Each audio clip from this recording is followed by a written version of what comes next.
Para pembunuh kejam. Cepat mereka datang, Ling mendesak, suaranya lembut. Jangan terburu-buru. Aku sedang memakai baju, Selin mengeluh pelan. Ling menoleh dan melihatnya. Dia tercengang. Gadis muda itu tidak punya pilihan selain melepas baju tidurnya untuk mengenakan jubah pendek dan celana panjang. Pakaian dalam yang dikenakannya sangat tipis. Bagian pinggangnya yang telanjang terlihat. Di bawah remang sinar bulan dan kontras dengan pinggul yang melengkung di bagian bawah pinggangnya tampak sangat ramping, kulitnya sangat putih hingga menyilaukan. Ling merasakan darahnya mendidih. Cepat-cepat dia mengalihkan tatapannya, aku melihat pembunuh datang. Nanti, ikuti aku. Jika terjadi sesuatu, aku akan melindungimu, dia menjelaskan dengan suara pelan. Semua peri kegelapan yang terlibat dalam operasi ini adalah tim elit dan sangat kuat. Dalam game, saat pelariannya dari Gladstone, mereka semua berada dalam mode elit dengan kekuatan serangan yang sangat tinggi. Murid biasa tidak memiliki kesempatan melawan mereka. Pembunuh, itu mengerikan. Selin mempercepat langkahnya. Jeritan dari luar jendela membuktikan apa yang baru Ling jelaskan. Setelah Selin selesai memakai baju, Ling berjalan menuju pintu. Dalam jarak 10 kaki dari pintu, dia mengarahkan tongkat sihirnya ke kunci dan mengaktifkan tangan penyihir. Pintu terbuka. Beberapa murid penyihir berkerumun di luar pintu, tapi untungnya tidak ada pembunuh. Aman, ikuti aku. Ling memberi isyarat ke Selin. Kecuali jika terdesak, dia tidak ingin berhadapan dengan pembunuh manapun.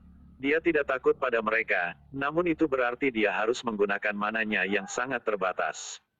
Selin mengikutinya tanpa bertanya. Dia menemukan bahwa Ling di depannya benar-benar berbeda dari biasanya. Ada aura wibawa dalam dirinya. Orang ini aneh.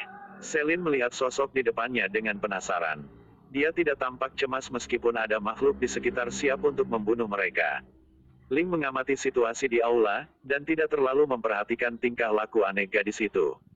Bayangan mengenai Selin menurut ingatan Ling asli adalah seorang gadis yang lembut dan berwatak halus. Sepertinya tidak ada yang bisa mengganggunya. Karena itu, tak terlintas dalam pikiran Ling bahwa ada yang aneh dari tingkahnya. Aula itu berantakan. Semua murid penyihir kebingungan. Mereka tidak tahu apa yang sedang terjadi. Apa yang terjadi, mengapa begitu berisik? Sialan, aku bermimpi indah sebelumnya. Astaga, berantakan sekali. Melihat Ling keluar dari kamar Selin, para murid semuanya berpaling dan memandang mereka dengan takjub. Beberapa bahkan tidak bisa menahan pikiran mereka. Sampah dan rakyat jelata, bermain-main di tengah malam. Sampah, ujar seseorang yang cemburu. Selin, mengapa kau melakukan hal memalukan ini? Tanya seorang murid yang bingung. Wajah Selin, yang tadinya tenang, memerah. Tepat ketika dia akan membuka mulutnya untuk membela diri, jeritan melengking datang dari lantai pertama asrama murid. Itu adalah jeritan yang hanya bisa datang dari seseorang yang sekarat dalam kesakitan, menusuk dan bergema di seluruh gedung, serta menangkap perhatian semua orang.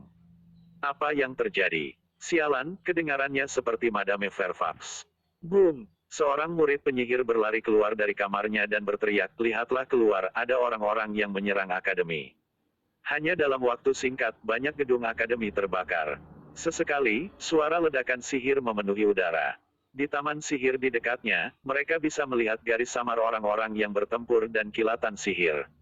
Semua sangat kacau. Oh, Dewa Cahaya, siapa yang bisa memberitahuku apa yang terjadi? Astaga, para peri kegelapan, para antek lol, Ratu Laba-Laba. Lihat, mereka datang. Di atas tangga menuju lantai 2, berdiri dua sosok yang sepenuhnya dibalut kulit hitam. Meskipun mereka bertopeng, mata merah gelap khas mereka dan kulit abu-abu pucat menunjukkan ras mereka. Ling kaget saat melihat mereka. Dia tahu bahwa pertempuran tidak dapat dihindari. Dia menarik Selin ke sebuah ruangan. Dia punya alasan untuk melakukannya. Aula itu terlalu besar, artinya terlalu banyak ruang di sekitar mereka. Para peri akan sulit ditangani. Sebaliknya, pintu ke ruangan yang mereka tempati kecil dan sempit. Bahkan jika pembunuh mengikutinya, dia hanya harus menghadapi lawan satu persatu. Ini akan mengurangi pemakaian mana secara signifikan. Jeritan datang dari luar pintu. Dia membunuh Madame Fairfax. Murid penyihir berteriak dan menunjuk salah satu peri kegelapan. Para peri kegelapan memegang belati yang meneteskan darah. Pembunuh menanggapinya dengan tindakan. Salah satu pembunuh memasang panah ke busur peri kegelapan di tangannya.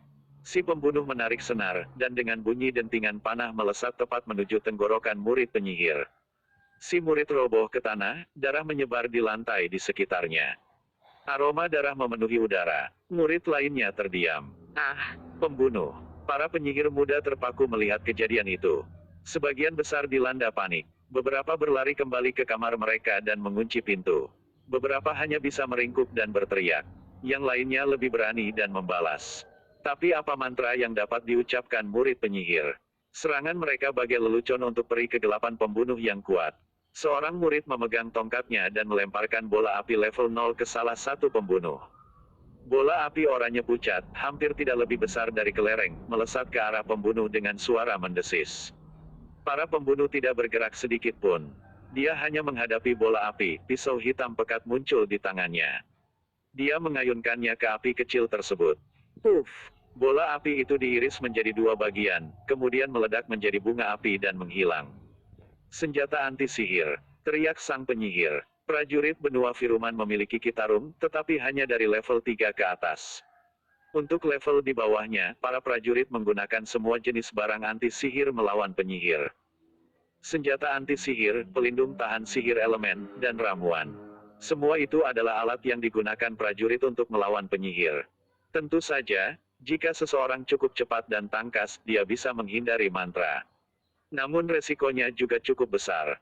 Jika seseorang bertemu dengan seorang penyihir yang kuat, hanya satu bola api saja bisa membakar orang yang gesit itu menjadi abu. Itu adalah kata-kata terakhir dari penyihir muda itu. Si pembunuh tidak memberinya kesempatan untuk membaca mantra lain.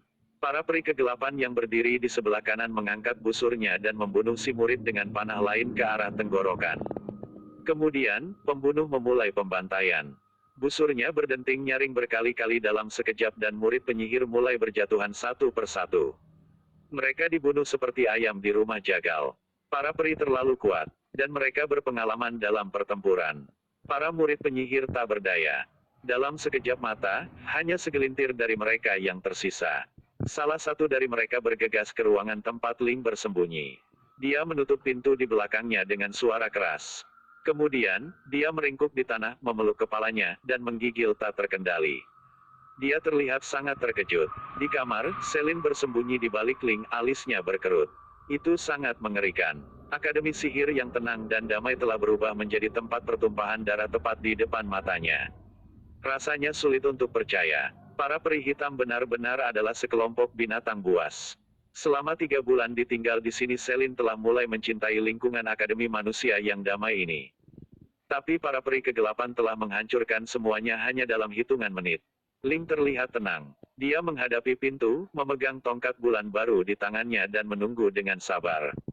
Pada saat itu, Ling juga merasakan ketakutan di dalam hatinya.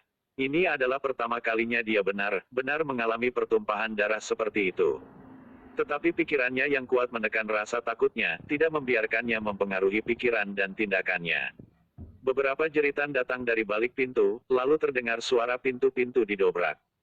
Lebih banyak lagi jeritan terdengar. Kemudian terdengar keheningan yang mencekam.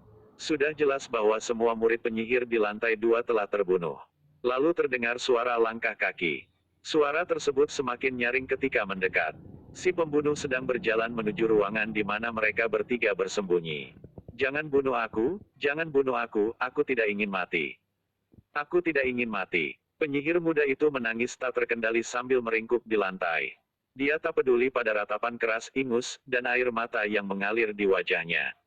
Selin bahkan tidak mengangkat alis, tetapi ruang antara dia dan Ling semakin ketat. Langkah kaki berhenti tepat di luar pintu. Ada jeda pendek 2 detik, setiap detik